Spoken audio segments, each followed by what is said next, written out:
नमस्कार दोस्तों। दोस्तों एक बहुत बड़ी डिस्कवरी हुई है। बहुत बड़ी खबर निकल के आई है कि सतलज नदी के रेत के नीचे भारत को सफेद सोना मिला है।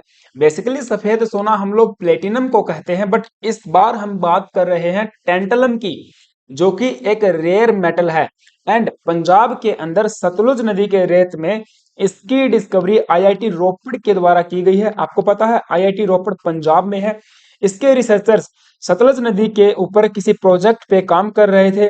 उसी दौरान उन्होंने एविडेंस मिले टेंटलम के। जब इसके ऊपर रिसर्च की गई, इसके ऊपर छानबीन की गई, तब पता चला कि हाँ, ये रेयर मेटल टेंटलम ही है, जो कि सतलज नदी के रेत में, सतलज नदी के अंदर एग्जिस्ट करती है। तो ये डिस्कवरी भारत के लिए बहुत बड़ी डिस्कवरी बताई जा रही है। इसीलिए हमारे मीडिया हाउसेस भी इसको सफेद सोने की संज्ञा दे रहे हैं। तो चलिए आज के सेशन में हम लोग डिटेल से डिस्कस करेंगे कि किस प्रकार से ये मेटल भारत को माला माल कर सकती है। कौन कौन से ऐसे सेक्टर हैं जहां पे इसका इस्तेमाल किया जाता है, और बेसिकली टेंटलम है क्या चीज। सो एग्जाम परस्पेक्टिव से भी काफी इंपॉर्टेंट सेशन रहने वाला है। यहाँ पे न्यूज आप देख पाओगे, what's tantalum, know all about this rare metal just discovered in Sutlej river sand. तो सतलुज रिवर आपको पता है तिब्बत के अंदर जो तिब्बत प्लेटू है वहां से निकलती है, और राकसताल इसका ओरिजिन है। ओरिजिन यानी कि राकसताल है, और भारत के अंदर प्रवेश करके फिर पूरे पंजाब को पानी देती हुई आगे चलकर पाकिस्तान में चली जाती है। पाकिस्तान के अंदर फिर ये चेनाब में मिलती है, और चेनाब आगे चलकर सिंधु नदी में मिल जाती है। तो पूरे पंजाब में 125 ऐसे स्पॉट किए गए हैं जहां पे इस टेंटलम की प्रेजेंस देखी गई है। तो इसीलिए हमारे मीडिया हाउस क्या लिखते हैं कि रेत के नीचे मिला सफेद सोना, क्या है दुर्लभ टेंटलम जो भारत को बना सकता है माला माल। आईआईटी रोपड़ ने पंजाब में सतलज नदी की रेत में टेंटलम खोज निकाला है। यह एक दुर्लभ धातु है। आईआईटी के सिविल इंजीनियरिंग डिपार्टमेंट की प्रोफेसर रश्मि सेबेस्टिन की अगुवाई में एक टीम रिसर्च कर रही थी। इसी दौरान उन्होंने टेंटलम का पता लगाया, और एक्सपर्ट के मुताबिक यह टेंटलम रेयर तो है ही, इसके साथ साथ बहुत ही ज्यादा वैल्यूएबल भी है, जो कि भारत के खजाने में इजाफा कर सकती है। तो कैसे इजाफा करेगी, चलिए जान लेते हैं। सबसे पहले टेंटलम है क्या चीज। तो मैंने बताया ये एक रेयर मेटल है, जिसका सिंबल आप देख पाओगे टी ए, यानी कि पीरियोडिक टेबल में जब आप देखोगे तो टी ए इसका सिंबल देखने को मिलेगा। एंड एटॉमिक नंबर है यहाँ पे 73। और इसके साथ साथ पहले इसको जाना जाता था टेंटेलियम के नाम से, वर्तमान में हम लोग इसको टेंटलम कहते हैं। इसके नाम के बारे में बताया जाता है कि एक ग्रीक माइथोलॉजी में एक राजा हुआ करते थे, जो कि बहुत ज्यादा रिच थे, टेंटलस करके। उनके नाम पे इसका नाम रखा गया है। और 1802 के अंदर इसकी जो कि डिस्कवरी की गई थी, एटेनबर्ग नामक एक वैज्ञानिक के द्वारा, स्वीडिश वैज्ञानिक थे एटेनबर्ग, उनके द्वारा इसकी डिस्कवरी स्वीडन में ही की गई थी। तो इसकी प्रॉपर्टीज के बारे में अगर देखें तो बहुत ही ज्यादा हार्ड है। जैसे कि आयरन आपको पता है लोहा जितना हार्ड होता है, उससे भी बहुत ज्यादा हार्ड है ये। एंड डक्टाइल है। डक्टिलिटी एक ऐसी प्रॉपर्टी है मेटल की या एलिमेंट की, जिससे कि उसके लंबे लंबे तार बनाए जा सकते हैं। अगर हम देखें, मोस्ट डक्टाइल एलिमेंट हमारे पास है गोल्ड। आपको पता है गोल्ड के 1 ग्राम गोल्ड से 2 किलोमीटर लंबे वायर भी बनाए जा सकते हैं। ऐसी डक्टिलिटी गोल्ड में पाई जाती है। तो इसी प्रकार से ये जो मेटल है ये डक्टाइल है, लस्ट्राउस है, इसके अंदर चमक है, ब्लू ग्रे कलर की ये मेटल मिलती है, और ट्रांजिशन मेटल की कैटेगरी में इसको रखा जाता है। यानी कि जो डी ब्लॉक एलिमेंट है उनको ट्रांजिशन मेटल भी बोला जाता है। आपको पता है ये वाली जो डी ब्लॉक है, डी ब्लॉक की जितनी भी एलिमेंट है उनको ट्रांजिशन मेटल कहा जाता है। That is highly corrosion resistant, यानी कि इसका कोरोजन नहीं होता है।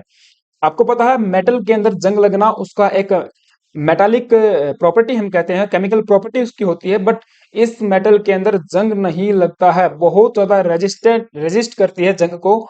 और ग्रुप जो 5 है उसके अंदर ये फॉल करती है। ग्रुप 5 बेसिकली ये वाला जो है, वेनेडियम फैमिली भी इसको कहते हैं, वेनेडियम ग्रुप इसको कहते हैं, जिसके अंदर 23 नंबर पे हमारे पास वेनेडियम है। एंड इसके बाद अ, अगला हो जाएगा नायोबियम, ये रहा नायोबियम। और फिर 73 नंबर पे देखने को मिलता है टेलियम, राइट, सॉरी टेंटलम। तो ये इसकी कुछ प्रॉपर्टीज पीरियोडिक टेबल में देखने को मिलती हैं।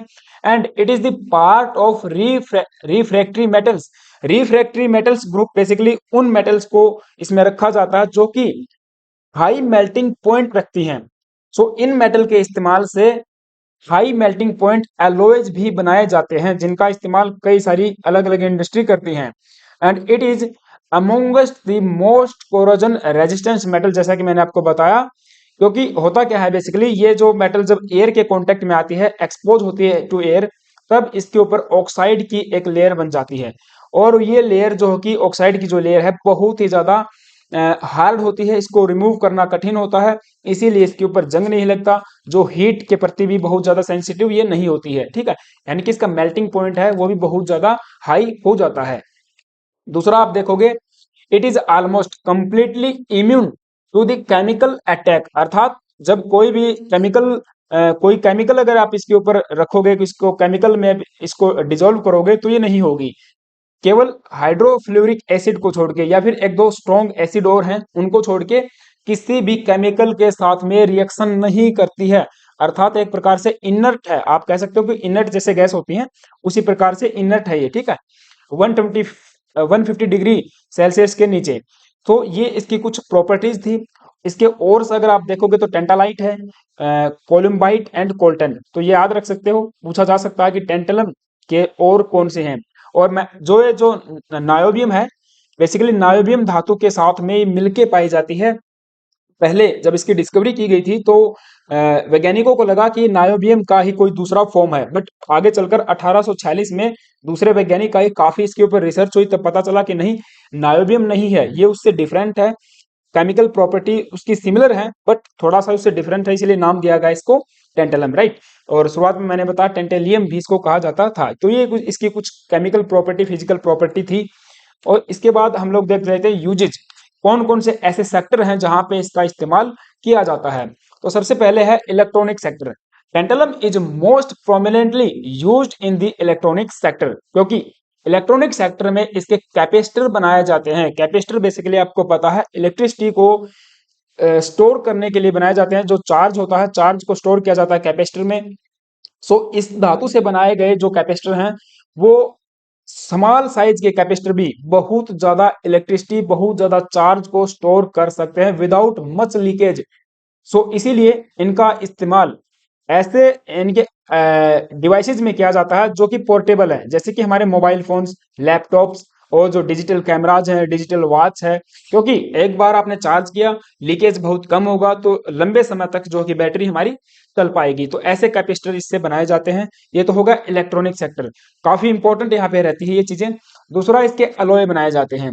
Tantalum is also used to produce a variety of alloys that have high melting points, strength and ductility. ऐसे एलॉय बनाए जाते हैं जिनका मेल्टिंग पॉइंट हाइट है, क्योंकि बेसिकली खुद ही ये जो धातु है इसका मेल्टिंग पॉइंट अपने आप में ही हाई है। हाई मेल्टिंग पॉइंट के एलॉय बन जाएंगे, स्ट्रेंथ उनकी काफी होगी, डक्टिलिटी होगी, क्योंकि ये तो इसका खुद का ही एक प्रॉपर्टी है। और सुपर एलॉय भी इससे बनाए जाते हैं, जिनका इस्तेमाल जेट इंजन के कंपोनेंट्स बनाने में, chemical process equipment, nuclear power plant, जो न्यूक्लियर रिएक्टर्स हैं उनके कंपोनेंट बनाने में, मिसाइल के भी, इवन मिसाइल के पार्ट्स बनाने में इसका इस्तेमाल होता है, हीट एक्सचेंजर में, टैंक्स एंड वेजल्स। आप देख पाओगे कितनी बड़ी इंडस्ट्री में इसका इस्तेमाल होता है। इसके जो अलॉय हैं उनका इस्तेमाल होता है। और टेंटलम का इस्तेमाल नासा के द्वारा वॉयेजर 1 एंड वॉयेजर 2 के कंपोनेंट बनाने में भी किया गया है। जो आपको पता 1977 में ये दोनों ट्विन जो सैटेलाइट है छोड़े गए थे, तो उसके अंदर भी टेंटेलियम का इस्तेमाल किया जाता है। और अगर हम बात करें इसके कार्बाइड एंड ग्रेफाइट को मिलाने से एक हार्डेस्ट मटेरियल बनता है, अर्थात टेंटेलियम कार्बाइड के साथ में अगर आपने ग्रेफाइट मिला दिया तो एक अलग मटेरियल बन के आ जाएगा, अलग से कंपाउंड बन के आ जाएगा, जो कि बहुत ज्यादा हार्ड होता है। And it is used on cutting edges of high speed machine tools, right. तो कटिंग करने के लिए इसका इस्तेमाल होता है। और दूसरी बात, सबसे बड़ी बात, ये जो टेंटेलियम है ये नॉन रिएक्टिव है विद दी बॉडी फ्लूइड्स। जो हमारा बॉडी फ्लूइड है, जैसे कि ब्लड हो गया, उसके साथ में ये रिएक्शन नहीं करता है। मैंने बताया इनर्ट है एक प्रकार से, इसीलिए सर्जिकल इक्विपमेंट एंड इम्प्लांट्स को भी मैन्युफैक्चर करने में इसका इस्तेमाल होता है, इंक्लूडिंग आर्टिफिशियल जॉइंट्स। जो आर्टिफिशियल जॉइंट्स हैं, हाथ पैर वगैरह जो बनाए जाते हैं, वो भी इस धातु से बनाए जाते हैं। तो ये कुछ इंडस्ट्री थी जहां पे इसका इस्तेमाल किया जाता है, इसके यूज हैं, और भी बहुत सारे यूज हैं इसके, राइट। कुछ अलॉय से कई सारे इक्विपमेंट बनाए जाते हैं, बट हमारे लिए क्या सिग्निफिकेंट है, भारत कैसे इससे फायदा उठा सकता है, कैसे मालामाल हो सकता है, वो हम लोग जान लेते हैं। बट आगे बढ़ने से पहले आप सभी से छोटी सी रिक्वेस्ट है यार, अगर तो आप चैनल पे नए आए हो प्लीज एक सब्सक्राइब कर लेना, बेल आइकन को प्रेस कर देना। Now the significance of the discovery of tantalum in the Sutlej river हमारे लिए क्यों इंपॉर्टेंट है। देखिए, भारत आने वाले अगले 10 सालों में विश्व का सेमीकंडक्टर हब बनने की सोच रहा है। हमारा टारगेट है कि आने वाले 10 सालों में हम लोग ग्लोबल सेमीकंडक्टर हब बने, यानी कि आप देख पाओगे India is gearing up to become global semiconductor hub with in 10 years. ऐसा बताया गया था अश्विनी वैष्णव के द्वारा अभी एक मीटिंग के दौरान। सो दैट जो हमारा सेमीकंडक्टर इंडस्ट्री है उसके अंदर इसका इस्तेमाल किया जाएगा। आपको पता है, मैंने बताया इलेक्ट्रॉनिक जो जो इंडस्ट्री है सेमीकंडक्टर बनाने में, कैपेसिटर बनाने में इसका इस्तेमाल होता है, तो हमारे इस इंडस्ट्री को तो ये बूस्ट करेगा ही करेगा। This is quite significant as government has taken multiple steps in recent past to boost the semiconductor manufacturing in India. तो ये जो कंपोनेंट है, इसका जो रॉ मटेरियल है, हम लोग बाहर से मंगवाते हैं। जितने भी हमारे पास जो क्रिटिकल एलिमेंट हैं उनको हम लोग क्या करते हैं, मेटल को बाहर से मंगवाते हैं। तो इसीलिए अगर कम से कम ये वाली जो मेटल है, जो टेंटलम टेंटलम हमारे पास मिल जाएगी, तो ये इस सेक्टर को तो बूस्ट करेगी ही करेगी। दूसरा, टू बूस्ट इंडिया आज क्रिटिकल मिनरल पॉलिसी, भारत एक क्रिटिकल मिनरल पॉलिसी लेके आया जो 2020 में इसको रिवाइज किया गया था। तो इसमें भारत ने क्या किया, सेंटर ने क्या किया, आइडेंटिफाई किया 30 क्रिटिकल मिनरल्स को। यहाँ पे आप लिस्ट देख पाओगे, ये 30 तो नहीं है बट कुछ नाम है जैसे कि लिथियम, कोबाल्ट, निकल, वेनेडियम। वेनेडियम मैंने बताया ना, तो वेनेडियम ही की फैमिली का है, नायोबियम है, एंड इसके साथ यहाँ पे आप देख पाओगे टेंटलम है। तो हम लोग क्या करते हैं, इसको Australia, Indonesia, south Africa, Malaysia, US, यहाँ से इसको क्या करते हैं, मंगवाते हैं। और भी बहुत सारा सामान है जैसे कि कोबाल्ट है, चाइना से, बेसिकली चाइना से आता है, तो चाइना का नाम हर जगह आपको देखने को मिलेगा। ठीक है, तो हमारा ये जो क्रिटिकल मिनरल पॉलिसी है इसको बूस्ट कर सकता है। कम से कम एक धातु ऐसी तो मिली जिसको भारत के अंदर ही इसको एक्सट्रैक्ट किया जाए। हालांकि देखिए अभी इसके ऊपर और भी ज्यादा रिसर्च होना बाकी है, इसको बढ़िया तरीके से, अच्छे तरीके से इसका एक्सट्रैक्शन होगा और इंडस्ट्री वहां पे लगेंगी ना, तब इसका फायदा हम लोग उठा पाएंगे। सेकंडली, इस पॉलिसी से हम लोग क्या कर सकते हैं, चाइना को काउंटर कर सकते हैं। जो हमारी डिपेंडेंसी है चाइना पे, तो उसको हम लोग रिड्यूस कर सकते हैं। तो जैसे मैंने बताया, आप देखोगे यहाँ पे कई सारे ऐसे हमारे पास में मिनरल है, कई कई सारे ऐसे मेटल है जो हम लोग चाइना से मंगवाते हैं। ठीक है, तो चाइना के ऊपर जो हमारी डिपेंडेंसी है उसको रिड्यूस कर सकते हैं। And secondly, India's ambitious renewable energy target 2030 तक हमारा टारगेट है कि भारत के अंदर जो रिन्यूएबल एनर्जी है वो 500 गीगावाट तक पहुंच जाए। हमको ये अचीव करना ही करना है हर हालत में। सो दैट ये जो रिन्यूएबल एनर्जी के लिए जितने भी, जैसे सोलर पंप, आपको पता, सोलर जो प्लेट्स होती हैं, तो सोलर सेक्टर में भी इनका इस्तेमाल होता है। राइट, तो इस सेक्टर को भी ये बूस्ट कर सकता है। हमारा टारगेट है कि 70% commercial vehicle, 30% private cars and 80% two wheeler cars 2030 तक भारत में चलनी ही चाहिए। तो इस सेक्टर को भी टेंटलम का इस्तेमाल करके हम लोग बूस्ट कर सकते हैं। स्टेट की इकोनॉमी तो बूस्ट होगी ही होगी, पंजाब के साथ साथ फिर भारत के अंदर भी हमारी जो भारत की इकोनॉमी है उसको तो बूस्ट मिलेगा ही मिलेगा, तो बेनिफिट होता ही है। ठीक है, सो ये कुछ सेक्टर थे जैसे मैंने बताया, यहाँ पे हम लोग इसका इस्तेमाल कर सकते हैं। और भी दूसरे इस्तेमाल है। सो इसीलिए मैंने बताया कि हमारे जो मीडिया हाउस हैं वो इसको सफेद सोना कह रहे हैं। तो भारत के लिए सफेद सोना है। अच्छे तरीके से इसका अगर एक्सट्रैक्शन होता है, अच्छे तरीके से इसका इस्तेमाल हम कर पाते हैं, तो डेफिनेटली ये भारत को बेनिफिट करेगा। ठीक है, तो ये लेक्चर था। आई होप कि आपको चीजें समझ में आई हैं। आपका क्या ओपिनियन है इसके ऊपर, please let me know in the comment box. और अगर हाँ चैनल पे नए आए हो तो प्लीज यार एक सब्सक्राइब कर लेना, बेल आइकन प्रेस करके। वीडियो अच्छी लगी तो लाइक भी कर सकते हो। Thank you guys, have a nice day.